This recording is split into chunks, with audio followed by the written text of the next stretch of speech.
Hi, Nestor. How are you? I'm very well, thank you. How are you doing, Tatiana? I am doing great. I binged all of season 2 of The Oh, Morning wow. Place. Yes, Oh, I could wow. not stop watching it. Also, I have, loved your work since Lost, so Oh, it's great thank to you. see you here.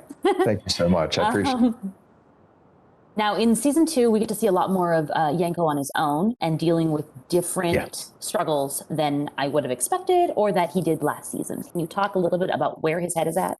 Yeah, and struggles I don't think he expected. I'd spoken with Carrie Aaron, our writer, about this possibility of something really awful happening to Yanko because it's always so much more fun to play when writers pile it down on your character. So we find him in the beginning of season 2, still brokenhearted, even 6 months after Claire has broken up with him, only to get further crushed by this situation where he finds himself being canceled, for something that he feels is innocuous that he said on camera. And I love how the writers have handled that, how they've made something so seemingly absurd so snowball into something that Yanko just never saw coming. And now, and where no apology seems to be enough. Right. I mean, that's definitely, you never know how to deal with cancellation until it happens to you.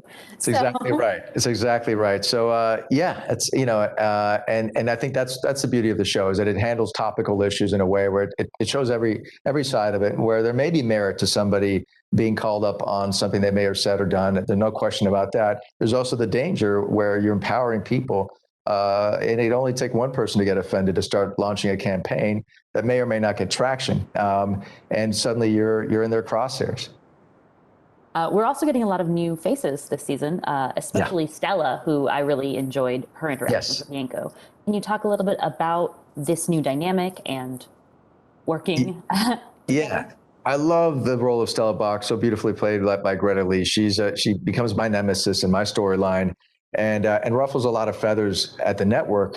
She's this younger, progressive head of the news division that has a very specific way about the direction of the show, how she sees the direction of the show, and ruffles feathers with Alex, with Bradley to a certain extent, certainly with my character, whom she has pegged politically as one thing and painted him with one brush. And when he gets in trouble, she feels that she's put all the pieces together and knows exactly who he is. And so I love that. I love that about the show, that it highlights how, as a society, we do tend to put people in boxes, and how dangerous that is. Definitely.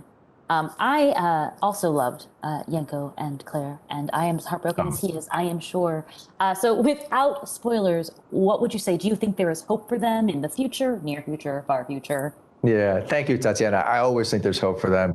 I think Yanko will never stop hoping that things, it's in some shape or other, and at some point do come around for Yanko and Claire. He's, that love felt so pure for him, and I think she feels the same way. I'm hoping. We'll see. Well, I am rooting for them, and I really enjoy watching you on the morning show. So congratulations. Thank you so much. Thank you, Tatiana. I appreciate it. Have a great day.